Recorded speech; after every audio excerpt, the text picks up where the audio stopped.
This is the story of a man named Daniel. In his free time, Daniel liked to make videos about the media he enjoyed, regurgitating and over-explaining their themes under the false belief he was producing some kind of valuable insight. After over a year of making them, only one of his videos was truly successful. Paralyzed by writer's block and a desire to make something original that would recapture that success, the channel lay dormant for several months, until suddenly, an idea popped into his head. That's it. I'll make a video essay about writer's block. That's so clever, isn't it? He chuckled to himself, pleased at how intelligent he felt for thinking of such a novel and meta idea. And I know just what to talk about.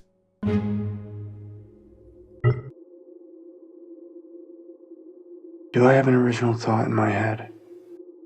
Adaptation is one of my favorite films of all time. It's written by Charlie Kaufman and follows a fictionalized version of himself, played by Nicolas Cage, acting alongside another Nicolas Cage as his twin brother Donald Kaufman. Donald is an entirely fictional creation. The real Kaufman doesn't have a brother. In the film, Kaufman is tasked with adapting the non-fiction book The Orchid Thief into a screenplay, just as he was in real life.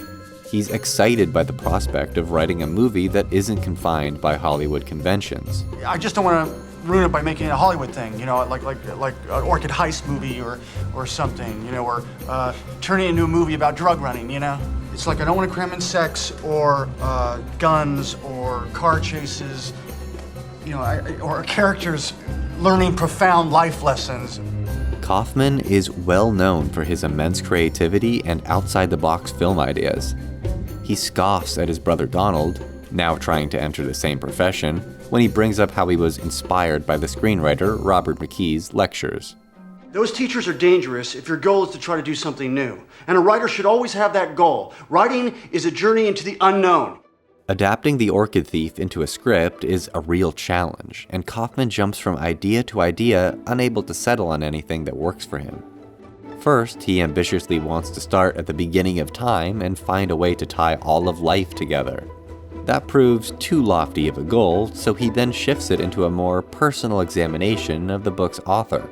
Deciding he can't properly tell this story either, he changes the focus to be about himself and his own struggles writing the screenplay. We open on Charlie Kaufman. Eventually, though, he even sours on that. I've written myself into my screenplay. That's kind of weird, huh? It's self-indulgent, it's narcissistic, it's solipsistic, it's pathetic. Kaufman's perfectionism causes him undue stress and impedes his ability to finish anything at all. Even though none of us are at the level of Charlie Kaufman, this creative paralysis is a situation that any creative person can relate to. I'm regurgitating, aren't I? I'm not providing any valuable insight, I'm just regurgitating. I always hate those analysis videos that are just them explaining the plot of a movie or game or whatever, but that's exactly what I'm doing, right? I want to make something different with this one. Not just a run-of-the-mill video essay, something unconventional, something transformative and unique. I mean, look at me, doing a cutaway to the script doc. Do I have an original thought in my head? I should just move on before it gets any more pathetic.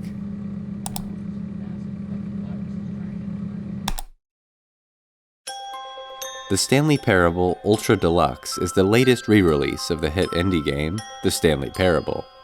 You play as Stanley, an office employee who's guided by a disembodied narrator you can either follow or ignore. When Stanley came to a set of 2 open doors, he entered the door on his left. This was not the correct way to the meeting room. The Stanley Parable is a meta-commentary on how freedom of choice in games is nothing more than an illusion. It's a game about game design. That's the original Stanley Parable, at least. The Ultra Deluxe version is far more interested in exploring what it means to be an author, a creator, someone putting their work out into the world. The new content of Ultra Deluxe starts with an opened door marked New Content, and after a short ride full of corporate buzzwords, it ultimately amounts to nothing more than a circle that you can jump in. In fact, you can only jump in it a certain amount of times, and I used up all my jumps, so I can't even show you. But the point is, it doesn't amount to much. The narrator himself is extremely disillusioned by the lackluster new content, not just for being a cheap cash grab with no substance, but for ruining the legacy of the original Stanley Parable. Spurned on by his disappointment, he brings us to the Memory Zone, a place dedicated to remembering just how good the original game was and how well it was received. It's decorated with awards and glowing reviews. 10 out of 10 from Destructoid.com. Stanley Parable strives and then succeeds to be every game ever created. Did you hear that, Stanley? Every game ever created. That's how grand and all-encompassing the original Stanley Parable was. It's a place of comfort for the narrator. It's proof that what he did mattered and resonated with people. Like Charlie Kaufman's struggle with writer's block and focusing his vision into something feasible, this is something I can relate to as well. I know it's not as nice as the narrator's Memory Zone, but Screen Takes is a small channel, okay? Over here, this is the time I won the anime subreddit's video essay contest. This video is not only laser focused, it utilizes the video format pretty near to its fullest potential. Well, that's a pretty glowing review. And over here on the walls are a few of the countless supportive comments I've gotten on my video from when Serial Experiments Lane aired after 9/11, since that's my most popular one. Listen to this one. I'm crying. I'm not sure when I started crying, but this video was somehow deeply moving. Wow, okay. For the first time in a long time, a video really stopped and made me think. And that was the original Lane tape and this contextualization. Really interesting stuff, and I'm glad you made this video. It really added more depth to the already somber tape. I'm so hyped when this channel truly blows up in about 8 months and this creator gets to make 2-hour longer videos like this one. Yes, that's what people want. More videos like the Lane one. It has 500,000 views. They don't care about any of this video essay meta-commentary BS that I'm doing. In Adaptation, Kaufman's screenplay, the movie we're watching, becomes exactly what Kaufman set out to avoid writing. Drug running. Sex, guns, car chases, characters learning profound life lessons. Completely stumped at how to finish the screenplay, he finally gives in to his brother's advice and attends one of McKee's lectures. And his worldview is fundamentally altered from it. Your characters must change. And the change must come from them. Kaufman does change. After listening to McKee and enlisting the help of Donald, the movie, and by extension, Kaufman's script, becomes the schmaltzy, neatly resolved Hollywood picture that Kaufman was so opposed to. He accepts that conventions exist for a reason. They provide an actual framework for his ideas, and they resonate with people. It's all for originality, just like you. But he says we have to realize that we all write in a genre. And because of that, he actually finishes it. It's nothing like the groundbreaking journey into the unknown he strived for, but he does finish it. Maybe this is the answer for my creative paralysis too. No more of this messy, unstructured rambling you could hardly call a video essay. Conventions exist for a reason. All follow the formula that worked before, laser focus. I mean, really, I should just make a sequel to my Serial Experiments Lane video. I mean, that's the kind of content that 90% of my subscribers are here for. They don't want me, they want lost media, retro anime, and nostalgic-looking VHS filters. The same way that moviegoers want sex, guns, and car chases. So I should stop beating myself up trying to come up with something new and just give it to them. On November 15, 2022, a YouTube user named OtakuD50 shared a short clip of an episode of the anime series Neon Genesis Evangelion. It was recorded to tape from a live broadcast with scrolling text on the top of the screen acknowledging the events of the terrorist attack that occurred on September 11, 2001. The juxtaposition of a Japanese animation overlaid with text about an American tragedy, the degraded VHS quality, and the show's somber and militaristic visuals combined to create a deeply melancholic look through a window at a very specific, irreproducible moment in history that was only reproduced 2 other times that night. This bizarre clip had a grip on me, and I wanted to figure out how this unique convergence came about. Again, this is the story of KTEH and the Evangelion episode that aired the week of 9/11. 2-hour edition. Well, this is just the same thing as before. I don't feel good making this at all. It's hollow. It's soulless.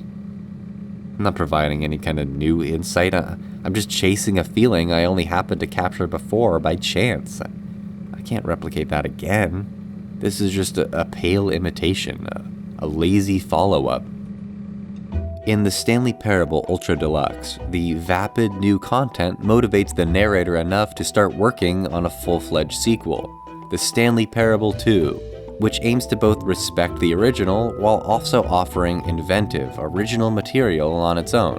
There's a pretty obvious problem here, however. Now, to be clear, I haven't quite nailed down what exactly the Stanley Parable 2 is going to be, but let's take a look at some of the features I've been developing for it.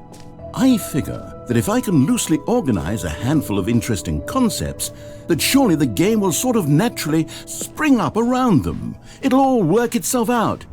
Balloons, collectible figurines, a bottomless hole, a bucket you can carry around to calm your nerves, a button that says the player's real name.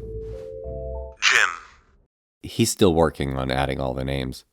Like Kaufman in Adaptation, the narrator is at an impasse creatively. They both have a lot of ideas, but struggle to utilize them in any meaningful way. For the narrator, that leads to a pretty pathetic attempt. Here it is. I give you the Stanley Parable 2.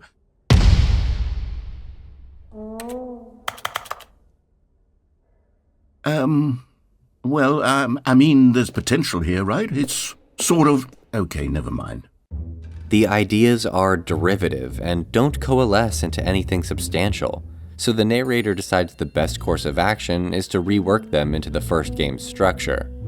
The result is hardly an original sequel. It's the first game again, but with minor changes. Now you can carry a bucket around with you. Ironically, the Stanley Parable 2 became just like what the narrator was disappointed with before. Another empty cash grab. It's future-oriented. It screams progress and innovation and long-term franchising potential.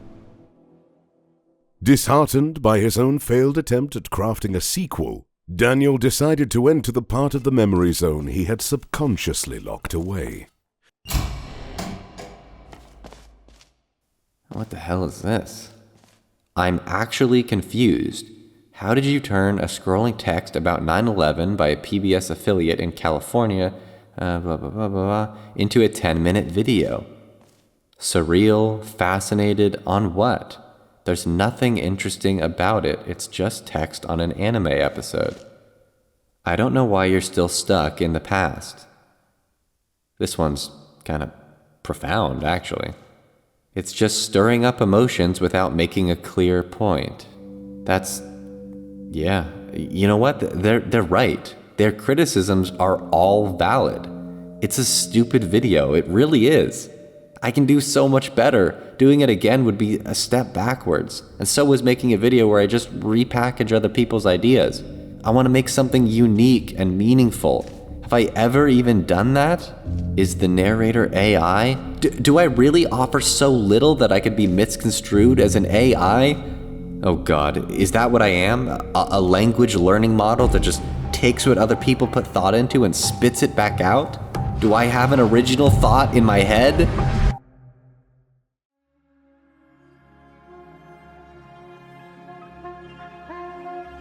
Earlier, I said that in Adaptation, Kaufman's screenplay becomes the kind of movie he tried so desperately to avoid writing. And that's true, to an extent. To say that it did entirely would be missing something important. While it did succumb to the Hollywood tropes that Kaufman lambasted, it also became something transformative and original in its own right. Though he calls the idea of involving himself self-indulgent, narcissistic, and pathetic, By doing it, he added new value to the source material of The Orchid Thief. He used it as a canvas to express his personal struggles with writer's block, creativity, and the limits of originality in film. He preserved the themes of the book. He even adapted large swaths of The Orchid Thief. But he also used them as a jumping-off point to write about his own experiences. I don't know about you, but I would say that is a journey into the unknown. It became far more than an adaptation.